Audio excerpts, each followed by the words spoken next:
So today I'm joined by the fantastic Grant Charlesworth. For those that don't know, he is the owner of Australian Luxury Escapes and the newly formed Travenue. And he'll be taking us through, I guess, the shifting landscape that is the hospitality and tourism markets over the past couple of years, past year as a result of COVID, and how it's forming or changing as we move forward, both domestically and internationally. So over to you, Grant. Thank you so much, Tyler, for a wonderful introduction. I just also wanted to mention as we go through, Tyler, that if anyone did have any questions, is it best just to put their chat up, Tyler, or I will take questions as we go through the presentation, guys. So if you want to ask anything as we go through, please don't hesitate to get in touch with Taylor, and I'll try to answer those as best I can as we go through. Thank you so much for joining me this morning or today, wherever you are. Really appreciate your time, and I'm humbled to be asked to talk to you. Just a little bit about me. I started in this industry in 2000, so I'd previously been in the media industry prior to that. I came into a small family-owned business. My mum and dad were running it in almost a back room at home, and I'd come from a corporate environment. That in itself, I could have another complete conversation about that, but going from a corporate environment into a small family business was quite challenging. It was a 3.5-star day tour company based in Sydney, and throughout the past 20 years, we built up to a national luxury travel company. So we developed markets or offices in Cairns, Melbourne, Hobart, Adelaide and Perth, as well as New Zealand, and a small operation in Fiji as well over that 20-year period. So it was a tremendous time. The last 3 years particularly was a tremendous part of our business. 90% of our business was coming from North America. That market loved coming into Australia. There were a dozen or so carriers coming in from North America compared to 3 or 4, 10 years prior. So it was certainly a golden era of tourism, inbound tourism in Australia from about 2017 through to 2020.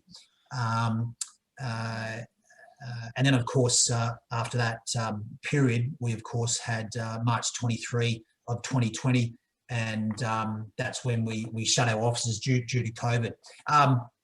We had, obviously, in the last 20 years or so, had a lot of other disruptions within our industry. September 11, 2001, many people would remember that. Everybody thought the world was going to end on that day. A horrible period for a lot of different people in a lot of different industries, but tourism came back not long after that. We had SARS in 2003. We had the GFC in 2007, 2008, the global financial crisis. We had terrorism right throughout that period as well. We had a tremendously high Australian dollar. When I started in this business in 2000, the US dollar was 51 cents. Sorry, the Australian dollar was 51 cents to the US dollar. So Americans coming into Australia could essentially have either a half-price holiday or vacation, or they could spend twice as much. It was tremendous. That went all the way from 51 cents to $1.16. So you can imagine the difference that would have on our business. So all of a sudden, Australia wasn't such a great value destination. That was tremendously hard. That year as well, that was around about 2012. That year, there were amazingly there were more Australians that travelled to the US than Americans travelled to Australia. And when you compare the size of the population, 330 odd million Americans compared to 24, 25 million Australians, that's a huge result for Australia.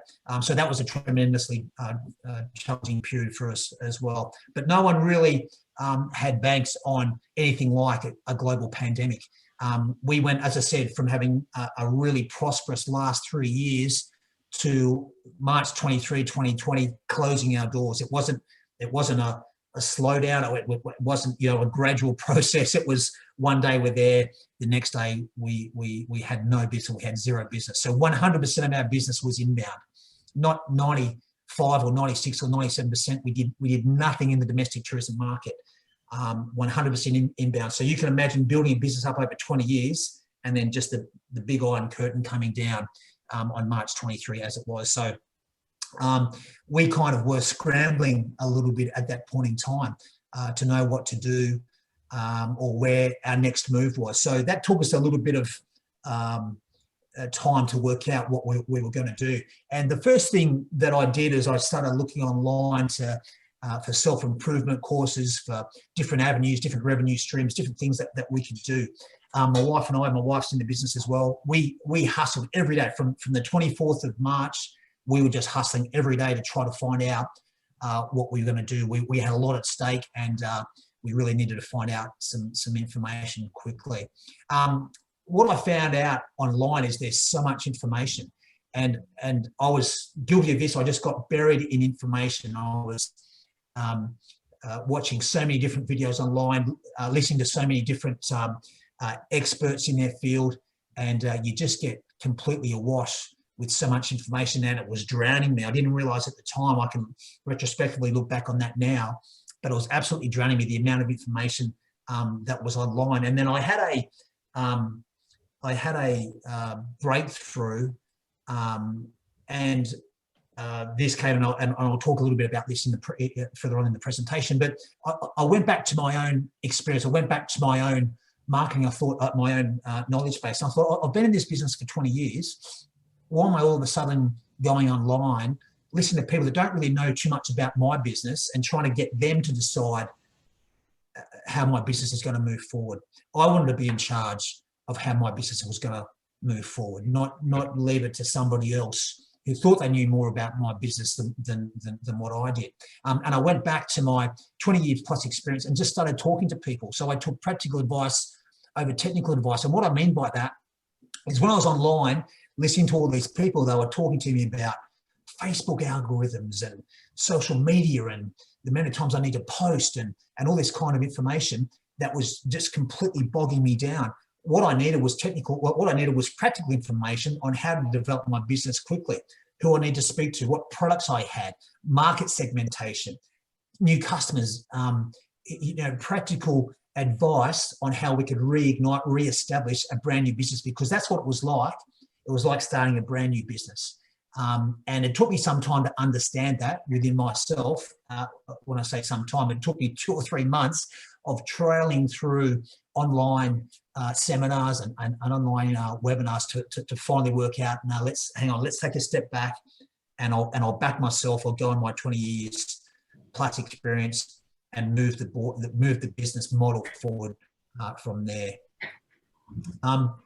And what I started doing, I don't know if anyone knows what this is on this slide here. It's a telephone, and I know a lot of people use it for social media or for emailing. I actually used it to ring people. So I got on my phone and started calling people. So many people don't call people these days, and it was a lot easier to break through into new customers by physically talking to them on the phone. I could have sent 20 emails, and it's so easy just to ignore an email, delete, whatever. I started ringing people, and sooner or later I had a tiny little fingernail in the door, and that opened up to, and I'll talk a little bit about this in the next few moments, but that opened up to what we have now in a very short period of time, is working with some very big customers that now roll out the red carpet for us. So it went from no, I don't want to talk to you, to how can we work more closely with you? And that happened very, very quickly, in 3 or 4 months only. And that was only because I got on the phone and started calling people. And I stopped emailing people, just got on the phone religiously every day and started calling people. And that had a huge breakthrough. And again, because so many people are find it hard to get on the phone and actually speak to people, because particularly with younger generations, they're so used to speaking via email or text messages or other platforms that they forget the knowledge and the practicality of actually ringing people. So that was a huge breakthrough for me. New clients. We got some new clients on board.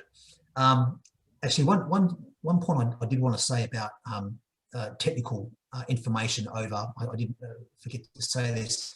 Technical advice. The practical advice over technical advice.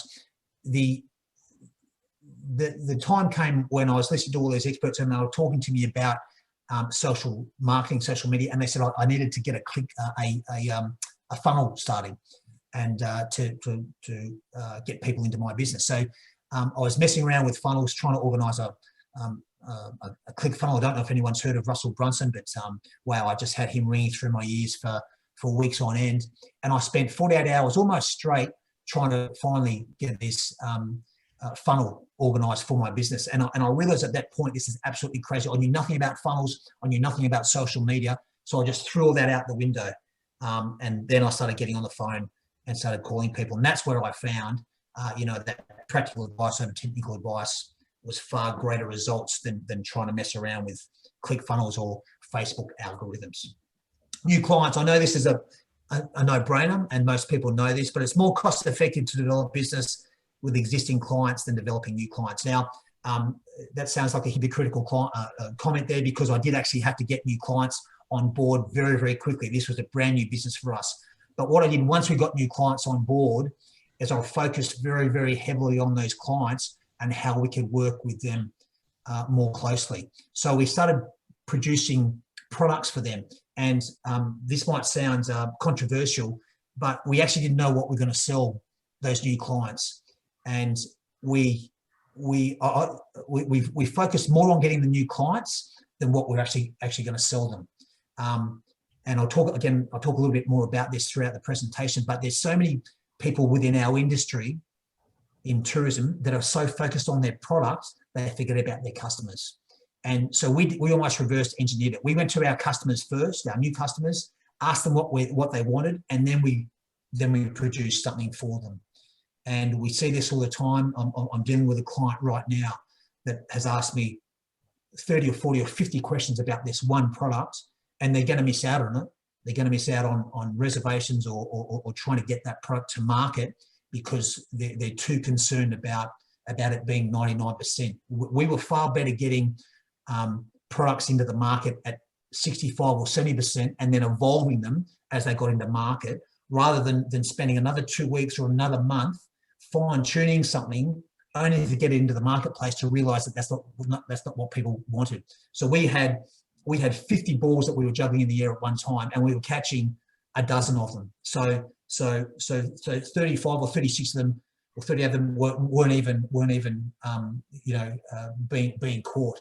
But we just had so much going on, and we had so much speed to market that enabled us to put us in a position where we are right now. And again, I'll talk to you a little bit more about that throughout the presentation. So I'll say that again, it's more important to get your clients first, get the business first, worry about the rest later. My wife hates me saying that, but it's an actual fact, and that's how we've run our business successfully over a period of time. So we got our clients first and then worried about what we were going to sell them.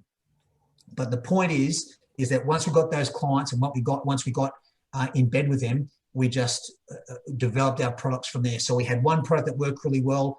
Again, I got on the phone, I went and saw my clients. This has been great. What else can we do? So now all of a sudden we're in a position where we were producing products for clients. When I say products, tourism-based products, so itineraries for our clients that we've never done before. We don't have expertise in that. But I'm not going to go to our client and say, oh, geez, no, we can't do that because we don't know that area. We research the area, we research the product, we do a lot of on-the-go product research and development, and then we do produce something that's a saleable item. And that's got us into a very strong position where we are right now, simply because we weren't in a position where we said, oh, no, we can't do that because we've never done it before. We've never done it before, but we're going to do it for you right now. And it's producing fantastic results for us. I hate this word, pivot. And I did a post on LinkedIn last year, and it was one of the most common words used, particularly in tourism. And we had all these experts telling us outside the industry, oh, don't worry, if you're in tourism, just pivot your business. Well, guess what? We couldn't pivot our business. Australian Luxury Escapes could not pivot our business. 100% of our business was North American centric. So we had developed a range of products, a range of services specifically for North American and UK clients. And what I mean by that, if we had customers coming from Melbourne to Sydney or Brisbane to Sydney, they're not going to jump on one of our tours and do something that we would sell to a North American. It would be the same that if any of you traveled to North America, you're going to do a tour or an experience that's completely different to what a local would do. And that was just a fact. So we couldn't pivot our business. I hate that word. We had to transition our business. So we transitioned our business from a purely inbound market into a domestic market, and that took some time. So again, took a lot of trial and error to work out what Australians wanted as compared to Americans wanted. And this is a 20-year process, don't forget, prior to establishing what we have now. So we developed a business over 20 years, and all of a sudden had to develop a brand new business within literally months. So we went from day touring to outback touring. We went from harbour cruises on Sydney Harbour to expedition cruising. We went from city escapes to regional escapes. So that was a transition. It wasn't a pivot. It was an absolute transition. I'll talk more about pivoting throughout the course of this presentation. But it was, as I said, when I mentioned that word on LinkedIn, that was one of my most liked articles last year on LinkedIn, just the difference between pivoting and transitioning. What we found with the transition is that it brought massive results. And again, a lot of people say this, with disruption brings massive opportunity. What it has done for us, it's given us a massive foothold in the domestic market, which we haven't had up until now. And even when the borders open, and again, I'll talk a little bit more about this later on, even when the international borders reopen, there still will be, where we still have some presence within the domestic market. There's a lot of Australians that have a lot of money. We're only targeting the top 1% of Australians who want to travel with us. And there's a lot of Australians that have a lot of money that want to spend that money within Australia at the moment because they've worked out that they can't travel overseas in the next, who knows, 9 or 12 months. So Australians that would normally spend $15,000 or $20,000 or $30,000 on a trip to Europe or North America or Asia are now spending that money within Australia, and they're the people that we're targeting now. And those customers will be still there in the next few years, even when the borders reopen. New clients with greater margin. So what we've found also within the domestic market is that our margins are actually greater than the US, the North American products that we were establishing. And there's a whole range of reasons around that. But this was stuff that we went into very, very at length, I should say, and quite technically, and worked out where our costs were. And our margins were actually far greater, 20 to 30% in some cases better than the international products that we had. So that's been tremendously rewarding for us as well. This year, we'll probably only do a third of our revenue that we did in 2018, 2019. We virtually did no revenue last year, calendar year. We'll probably do a third of what we would normally do, but our net profit will probably be similar. So if you work that out, if you bring that down, it's a fantastic result. So we're doing 1/3 of the work essentially for the same result. And again, that goes on to my point number 4. I'll come back to Travenue, that our change of lifestyle. So for the last 20 years, my Christmas Day has been an absolute nightmare because we operate on Christmas Day. So all of our friends, and we quite often have family over. My wife and I love entertaining, so we'll have all of our family over. We'll have 25 plus people over, and we'll be entertaining, and something will happen. 2 years ago, we had 25 odd family here at our house, outside having a barbie, everyone swimming in the pool, fantastic, having a wonderful time. We got a phone call from our guide, one of our guides in Cairns at 4 o'clock, and someone had broken into our depot in Cairns. And we had 7 or 8 tours going out the following day. They'd stolen 2 cars, but they'd stolen every set of keys. So we had 7 or 8 tours going out on Boxing Day on the 26th of December 2 years ago. And at 4 o'clock on the 25th, we had no cars available. We couldn't operate those tours. And we talk a lot about in our marketing with Australian Escapes, we talk a lot about once in a lifetime experiences. So again, putting yourself in that same position, you've travelled overseas. It's the 26th of December. You paid all your money and gone to America, and you want to do this unbelievable tour in San Francisco. So can you imagine the top operator ringing you on the, sorry, I know you've travelled all the way to Australia here to San Francisco, but we can't help you today because this has gone wrong. So for us, that just wasn't okay. There is no way we can let these people down. We have to provide a better service or a better solution for our clients. So my wife and I were on the phone from 4 o'clock to about 10 o'clock that night We hustled. We were able to get vehicles in at great cost to us. My wife got on a plane at 6 o'clock the next morning, flew up there on the 26th, and then based herself in Cairns for the next 5 days while we sorted all those problems out. But the point is, that's been our Christmas for the last 20 years. So this year, last year I should say, we had a fantastically relaxing Christmas. We didn't have any tours out, so that was a great flip side to the COVID issue, in that we could relax a bit on Christmas Day. And certainly going back to our model, the fact that we're only going to do 1/3 of our normal revenues, it's just a lot more relaxed feel within our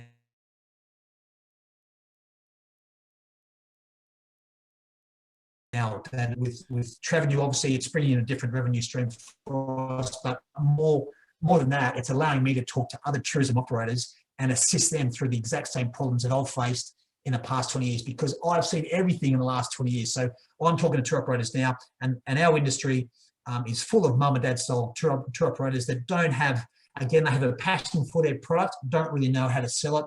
They're the people that I'm helping, just like my mum and dad 30 years ago. So for me, giving back has been really, really rewarding for me, and talking to tour operators and assisting them in their journey as well has been fantastic. And without the pandemic, I just wouldn't have had time to do that. My wife and I, the last 3 years, we've just been on fire, and it's caused a lot of stress and has affected our lifestyle because we have been so busy. So that's been a nice flip side to the pandemic as well.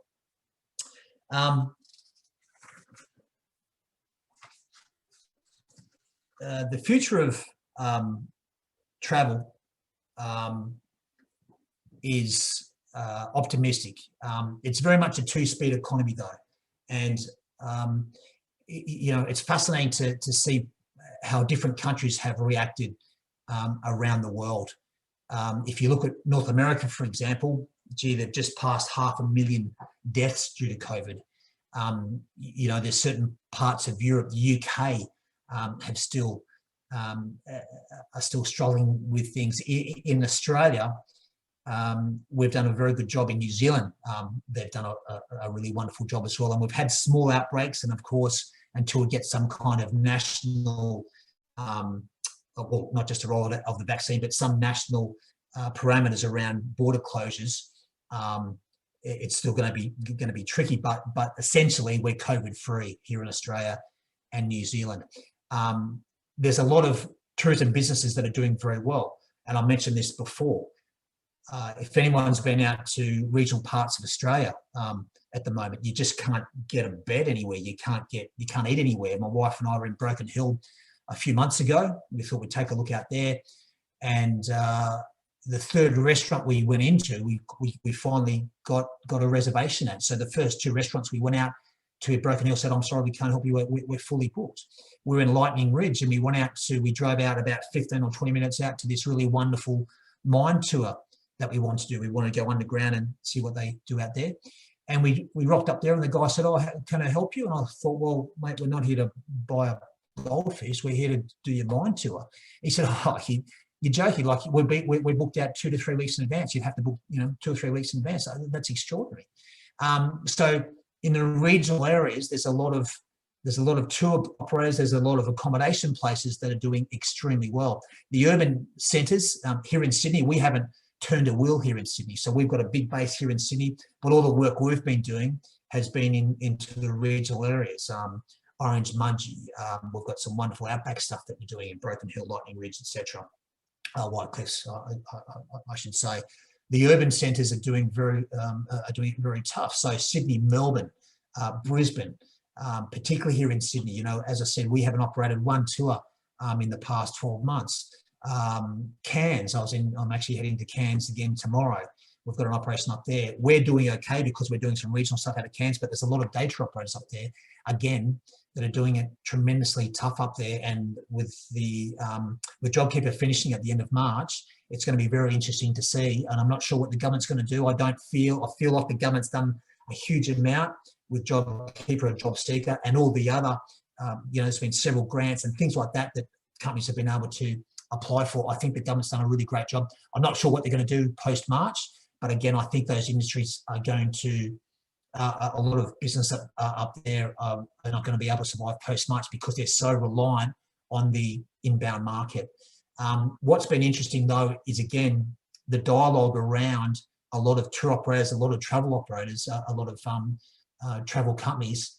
And look, I'm not speaking out of turn here, but we haven't sat down, wondered what our next move is going to be. We've sat down and hustled every day. I mentioned that to you before. So from March 24 last year, my wife and I have hustled every day. My wife started a secondary business. I've got Travenue.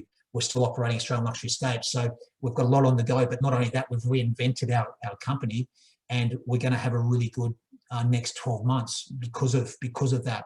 There's a lot of tour operators, there's a lot of travel designers, travel companies that may not be in a position, but I can't see that they're trying to transition, or not going to use the word pivot, but they're not trying to transition as well as what some other companies have.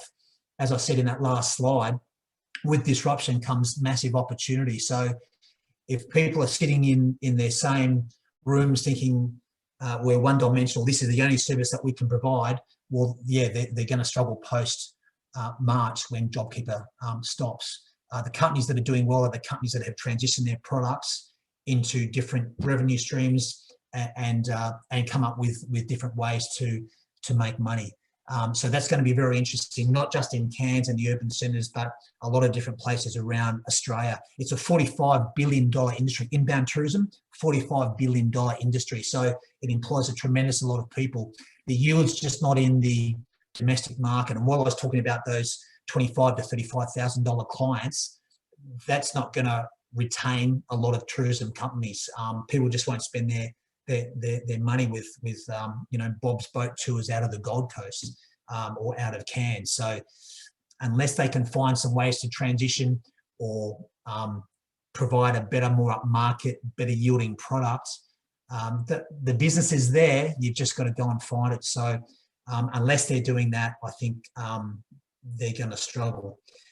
Even if the international borders were reopened tomorrow, there's still going to be a 2 to 3 year recovery. I mentioned in the start of this presentation, in December 19, there was 12 or 14 carriers just for North America coming into Australia, over a dozen carriers. 5 years prior, there was 6 or 7.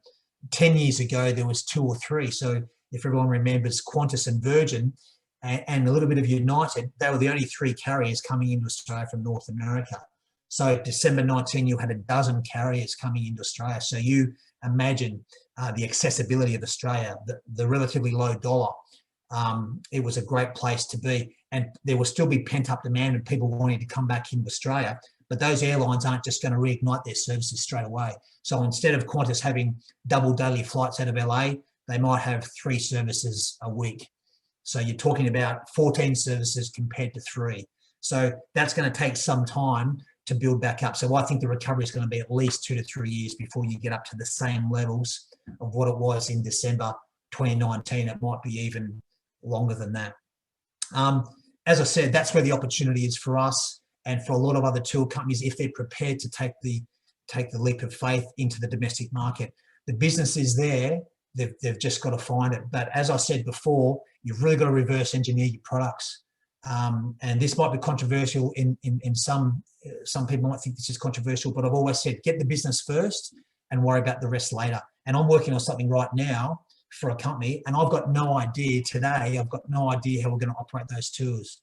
It's in a part of Australia we don't spend a lot of time in, but the demand is there. But I'm going to spend the rest of my day today and tomorrow, and that's why I'm heading to Cairns, working out how we can operate those tours, because it's a massive opportunity.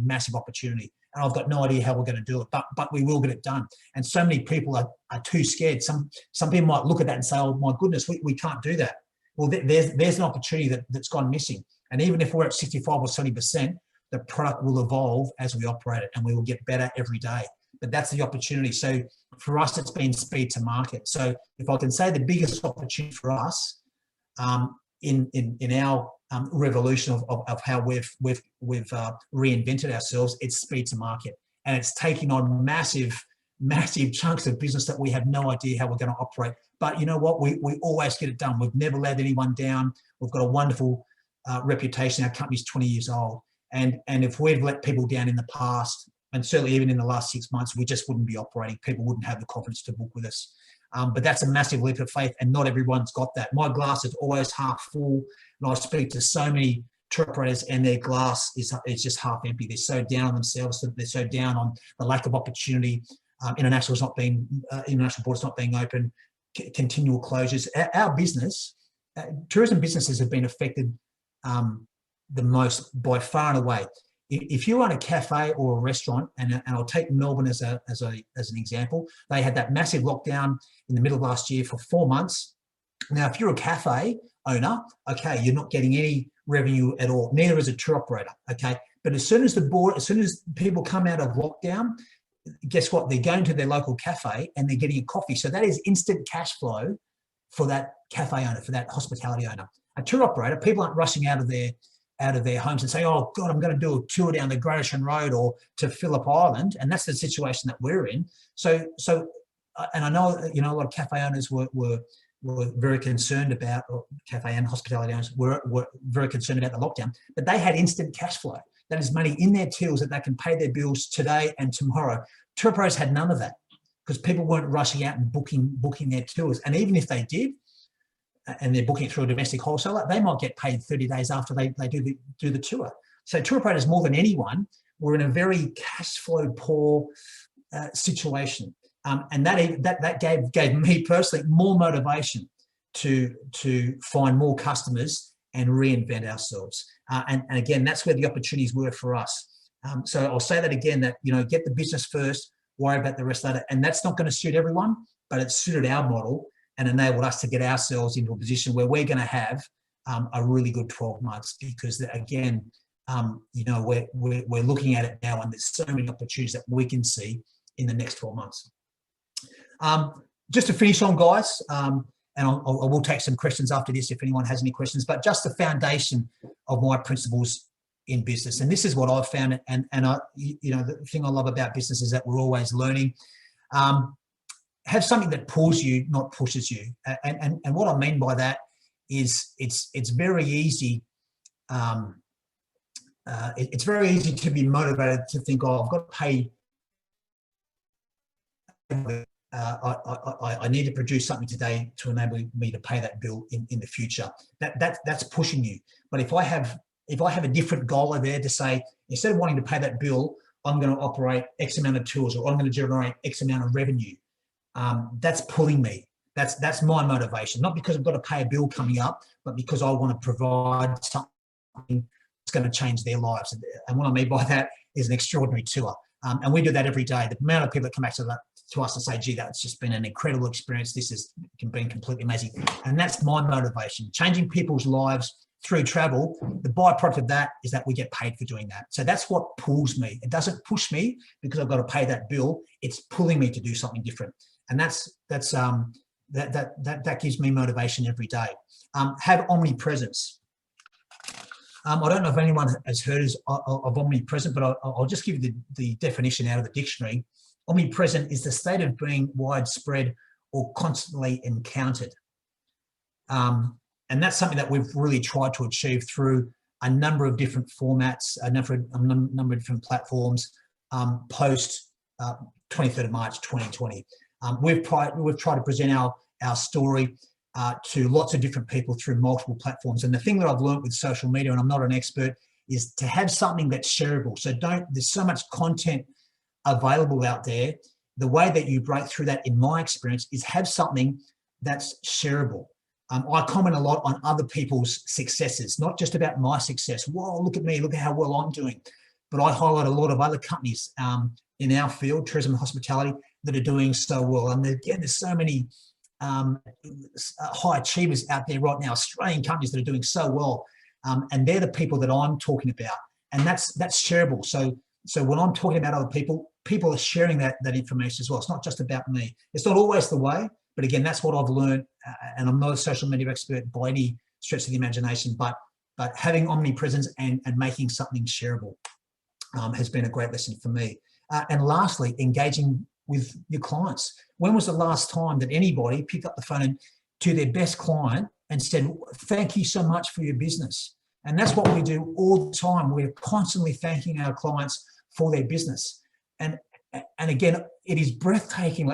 For me, it is breathtakingly unbelievable the amount of people that don't do that. The amount of money that we spend with clients who we never hear boo from, who never ring up and say, oh, gee, Grant, thank you so much for spending all that money with us or for giving us all those bookings. We do that constantly. We're always talking to our clients saying, thank you so much. How can we improve our services? What can we do different? And that's how we've grown our business. And again, just to highlight the fact of a client that we have right now that didn't want to talk to us for a month.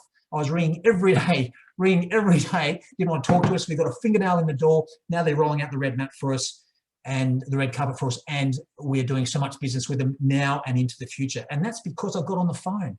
And we're in the service industry. If people don't understand that, they shouldn't be in this industry. How many times do you go into a cafe or a restaurant and people don't even want to talk to you?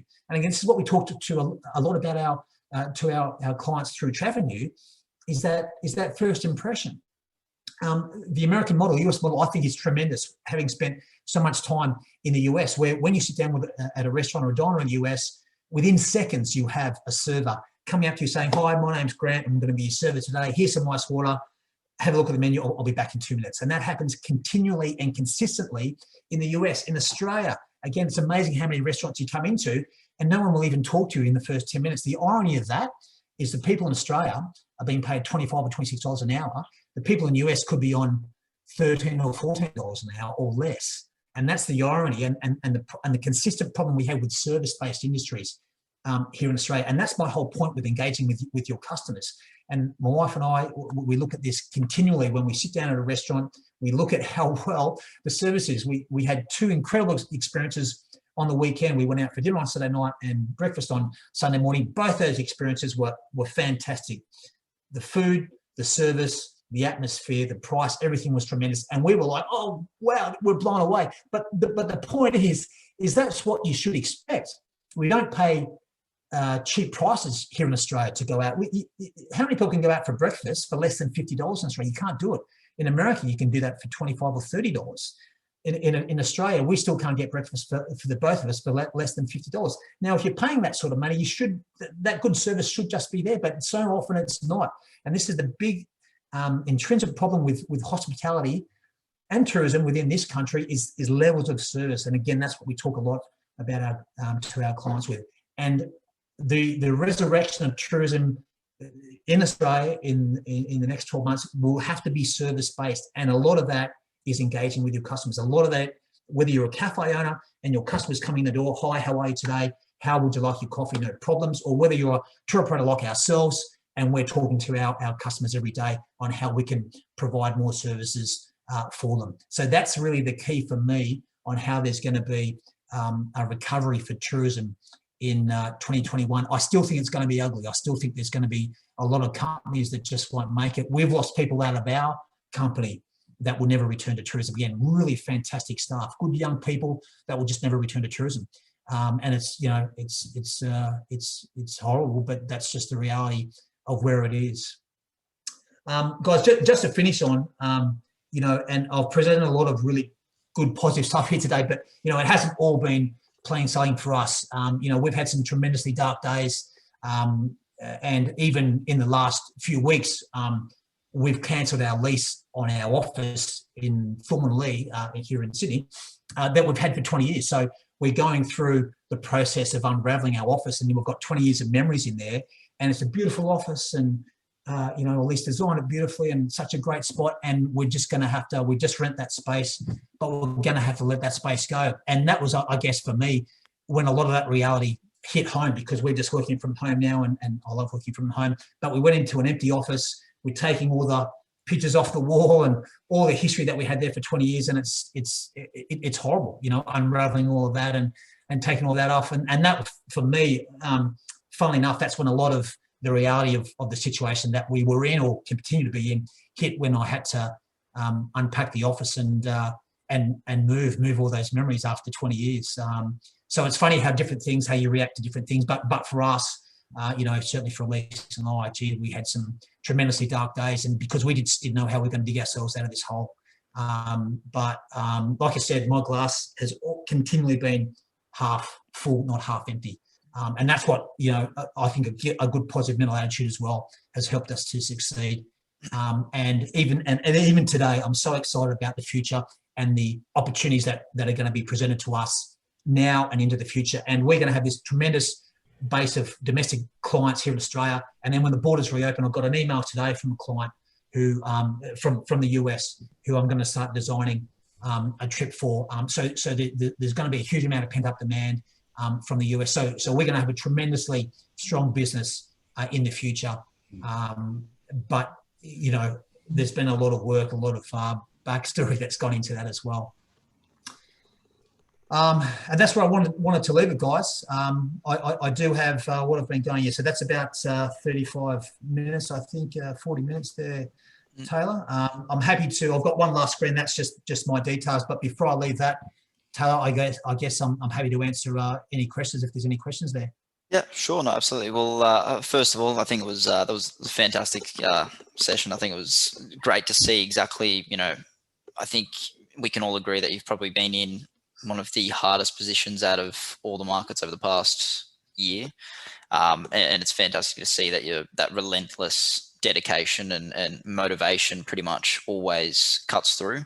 But from mine, I don't have any questions on mine, but it'd be great to open up to anyone else. Does anyone have any questions about any of the areas that Grant's covered over the past 40 minutes? Yeah, I do.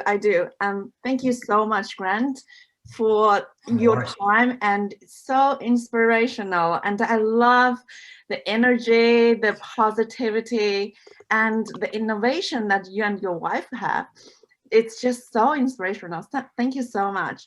No worries. And I really, really, really love the concept that you said, that get your new clients first and then figure out and develop the products for them, especially in the uncertainty times like this.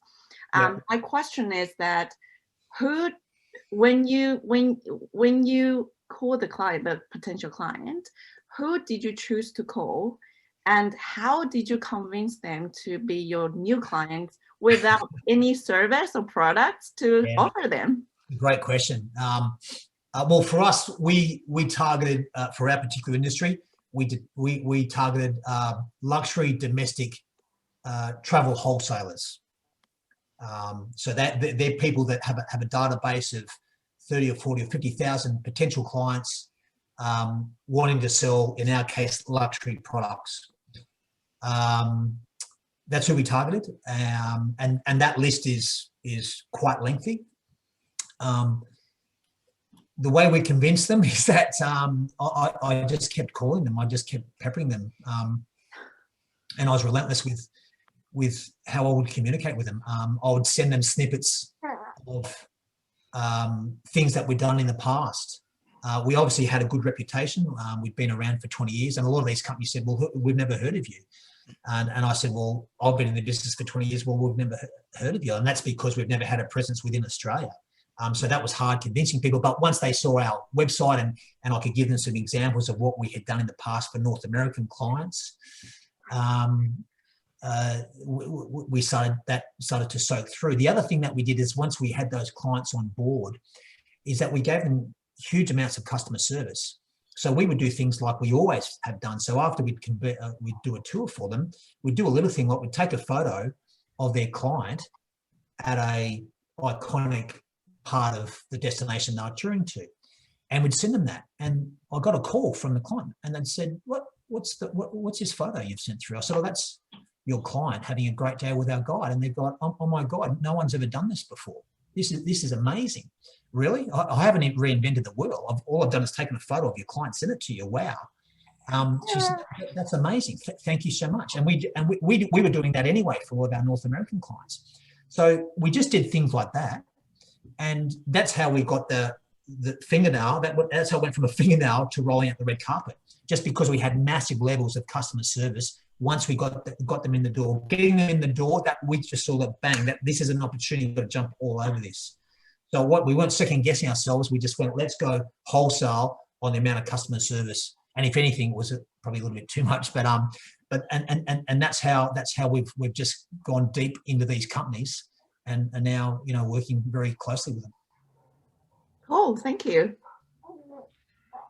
Grant, it's Ray here. It's Yeah, Ray. thank you very much for what you've put through. I'm sure you've got South African in you somewhere, just by the way you've gone about the things. The reality here is that you're talking about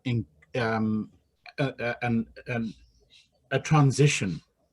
And I think that that's a very, very powerful word, transitioning yourself. And basically, you have a new business within an old business because you found new markets and so forth. Have you experienced any pushback from other people who are already dabbling in those industries, but you come in with a much stronger viewpoint, certainly much more motivated, and a superior product ultimately, just because of how you've done it? But is there a pushback that you're experiencing from some people who are, well, I'm thinking of Bob's up on the Gold Coast, as you use that example? Yeah, sure. Again, great question, Ray. And yeah, absolutely. We've treaded on and we continue to tread on a lot of toes, but that doesn't worry me as much as not getting the result. Yeah. And you would have seen a similar situation this week. People in Australia might have read about Rex Airlines, who, I love Rex Airlines. And they're a great regional carrier here in Australia. They've just gone into the the urban markets, metropolitan markets, I should say. Never done that before. So they're now flying between Sydney and Melbourne. And in response to that, Qantas have upgraded their regional services into some of the markets that Rex had a stranglehold on. And in some ways, it was a very, very similar situation. And Rex were blowing up about that. But that's what competition is. So there's a lot of people, in that market that have had lion's share of that market for a long time. And we see that all the time. In the 20 years I've been in the business, Ray, we've had, I could name another 20 customers, 20 people that have tried to do what we do. And I welcome that competition, but we always back ourselves. Yes. We back ourselves mainly through superior customer service. We like I said, I love this thing and I love talking to my clients. A lot of people don't understand that. So I love the competition. That's what gets me out of bed every morning. Yes. And that's what inspires me to provide a better service or a better quality of service for our customers as well. Yeah. Because ultimately, providing a better service or experience for your client will always outweigh any of your customers, any of your competition. So yeah, we tread on a lot of toes, unfortunately, but that's just the reality of business, and people will do that to us in the future. And yes. We'll see people come and go, but yeah, it's just the reality of business, unfortunately. No, sure. Thank you. Grant, this is Albert. Hello everyone. I am Neil. I am calling from US. Thank you so much, Taylor, for inviting me. I enjoy this conversation and all the information you are sharing. So I have two questions, and let me share with you where I come from. I am from Peru, so we are very focused in terms of gastronomy. We have a lot of restaurants that right now they are facing bankruptcy and facing a lot of economic failures. So, and I working here in US from the past 10 years. So I work at the university level in hospitality and tourism. And the two questions I have, and I would like to know your input, is about, have you seen more need from your side that you need to have strategic partnerships with different organizations worldwide in order to establish more relationships? The second question I have is, knowing that different businesses are failing in terms of the restaurant industry, hotels everywhere, not just Australia or Europe or US, also Latin America, what will be the role of consultants or advisors in the next 5 years? Thank you. Great question. Well, thank you for listening in all the way from the US, and thank you for those questions. I'll answer the second part first, in relation to the longevity of the hospitality restaurant industry, and that's where advisors are. And again, I think that's where advisors, we are perfectly positioned right now to go in and assist those people with the operations, mainly around, again, customer service, customer engagement, with their businesses, because they're going to be the two major factors. You've obviously got level of service as well and the quality of the food, but in some degrees that's secondary, in my opinion. If you've got good customer service, good customer engagement, that's where there's going to be opportunities, because if you're in the restaurant industry and you're on a street where there's 5 restaurants, I'd see that as a wonderful opportunity, because I would hedge my bets and back myself on the other 5 restaurants failing. That's going to be a massive opportunity for me, because people that would normally go to those restaurants, and now I'm going to be the only one on the street, because I've got great customer service skills. I've got great customer engagement because I talk to all of my customers continually, and yeah, I've got a good menu and nice seating and nice atmosphere. But again, those two things are secondary to customer engagement, customer service. So that's where advisors, I think, are going to have a great role if they can go in and speak to those potential clients and say, listen, how are you going? This is what I can provide for you, from the minute you walk in, a minute the customer walks in to your restaurant, to the minute they leave. I'm going to teach you great customer service and customer engagement skills. So that's where there's going to be massive opportunity in that space. The first part of your question in relation to partnerships throughout the US and different parts of the world, yeah, again, that's been a key element of our business model, pre-COVID business model, for the past 20 years, is having really good partnerships. We're in the US pre-COVID 2 to 3 times a year, talking to our partners up there. And they become like a selling arm for us. They're representing our company on the ground. So when someone comes to them, I want to go to Australia, that's great. I know the owner of this company down here in Australia. He's going to take great care of you. So, and again, you know, the success of our business has been the fact that we go up and we sit in front of our clients in America. And there's so many, again, people here in Australia that have tour operations, and they say to me, "Oh, gee, how do you do so well in America? How do you?" I said, "Well, have you ever been there?" "Oh, no." I said, "Oh, well, that's a pretty good start. You need to get on a plane and get up and sit in front of your clients. You cannot possibly have the same engagement." And I know I've been talking about this thing about the phone, but you can't possibly have the same engagement with a US-based client by talking to them on the phone that you do going into their office and sitting with them, because that's straight away, that's credibility for you right there. You meet their team, "Oh, that's Grant from, oh yeah, oh hi." So straight away you've got that connection. So it's one thing to have partners. It's another thing to get the most out of those partners, and you cannot possibly get the most out of your partners unless you're sitting in front of them consistently, spreading that message. And again, that's how we've grown our business over that period of time. I've still got customers that my dad used to work with 20-odd years, more than 20 years ago. And that's because they've transitioned from 3.5 to 5-star customers. But that's because we spend time with them. We care about our customers. They've been the backbone of our business for the last 20 years. Thank you. No worries. Just a quick comment. No questions, Grant. You were fabulous. I mean, great energy, exactly what needs to happen. And I think we can all figure out different ways of doing business and take some of your guidance as added to our portfolios and our strategies, because that's exactly what we need to be doing. Great stuff. Love it. Thank you. Thanks so much, Michael. Thanks for the comments. Hi, Grant. It's Rita from Keystone. How are you? G'day, Rita. Great. Thank you.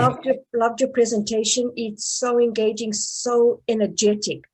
Thank you. I guess I'm not in the hospitality industry. However, I am in a service-based industry. I'm a coach, and we have a coaching practice.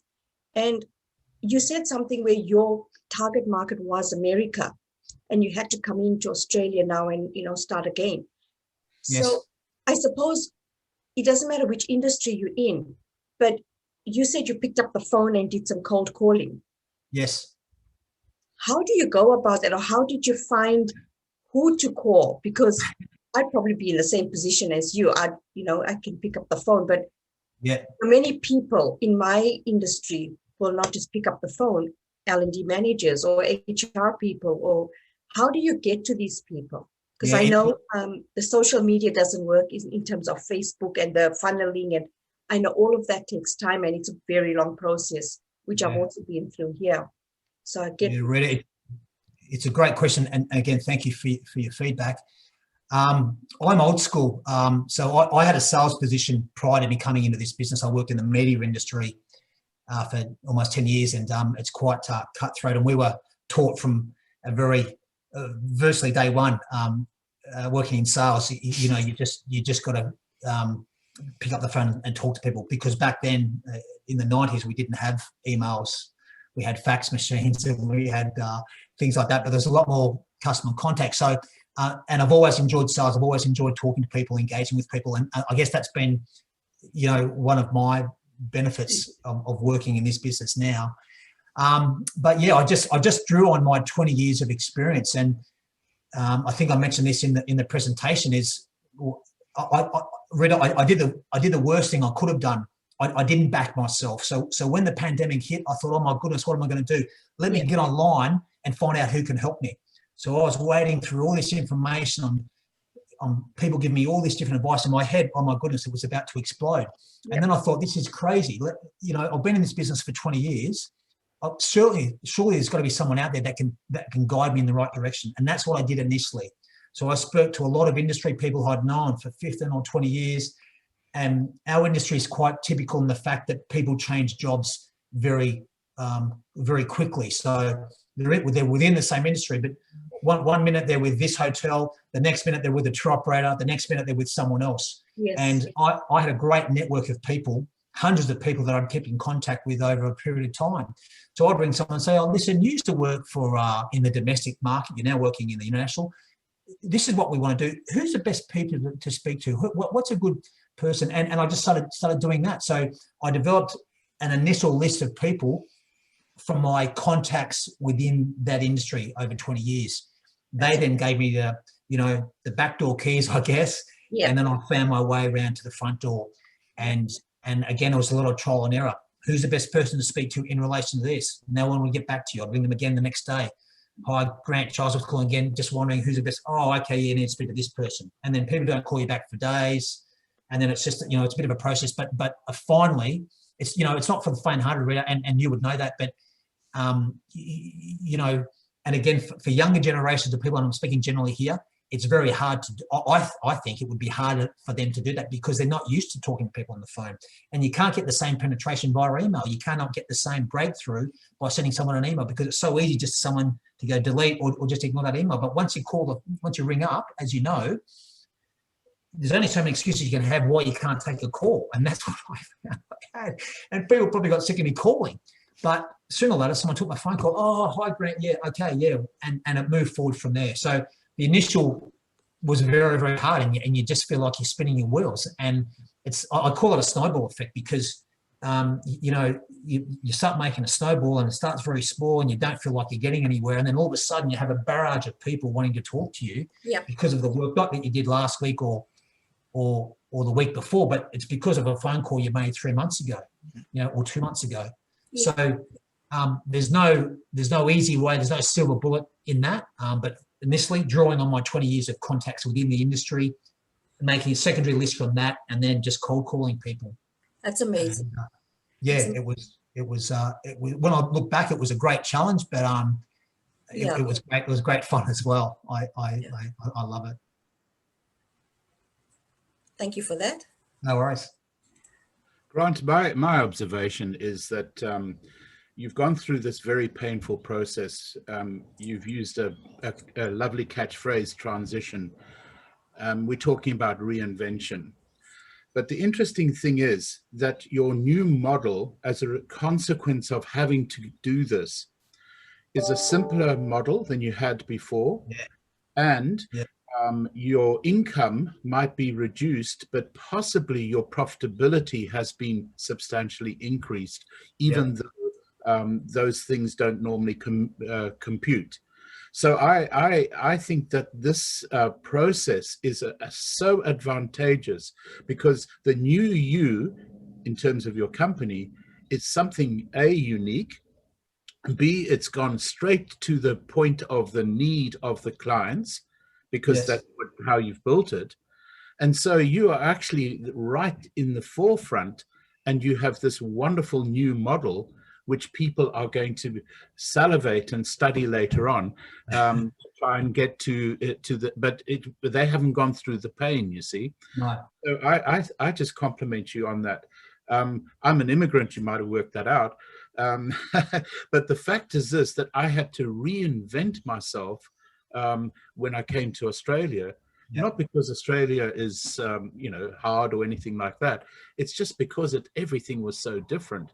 And I'm a totally unique person in comparison to the Ray Dye that was in South Africa, you know. So I think this is what you should encourage as well. I'm sort of saying, look at all of this. This is what's changing people. And you know what? It's actually getting to the fundamental need of our economy, because we're actually, you know, doing our bit, but also we're just pouring water on a desert, and it's starting to bloom. So congratulations on that, Grant. Thank you so much, Ray. And again, it's really great feedback. I really, really appreciate it. And like I said before, while I'm tremendously positive, it was, you know, wow, we had some really dark days, and we just thought, wow, how are we ever going to get through this? You know, but and again, it's an old adage: what doesn't kill you makes you stronger. And I feel for us personally, you know, we were running so hot the last 3 years, and those Christmas days, and we love spending time with our family and our kids, and through that period, and that was a perfect example of why we probably will never return to that again. Because I said to my wife just last week, I said, you know what, in the future, we're just not going to operate on Christmas Day. We're not going to operate from the 24th of December through to the 2nd of January or something, just to give ourselves some time.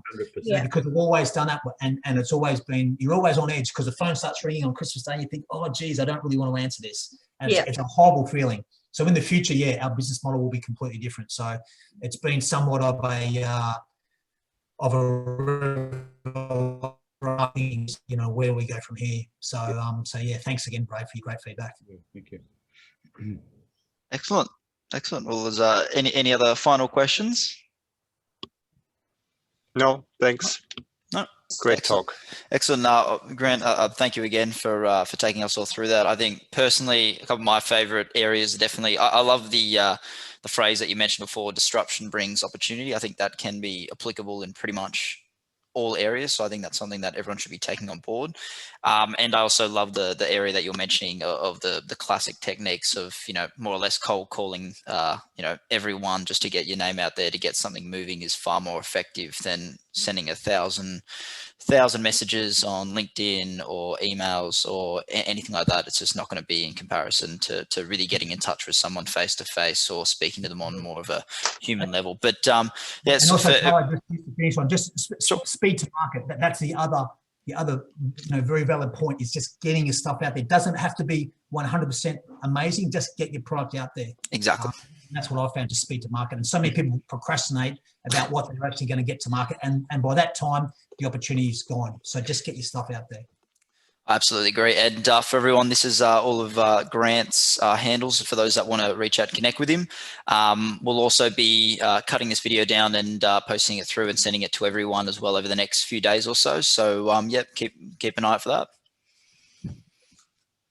Well, thanks again, everyone. Thanks, Taylor, for your wonderful remarks, and really enjoyed seeing everyone today. So thank you, and good luck for the future, guys. Reach out if I can be of any assistance, and look forward to catching up with you, some of you soon. Thank you. Thank you, Brian. Excellent. Thank you Thanks, everyone. Thanks very much. See ya. See you, everyone.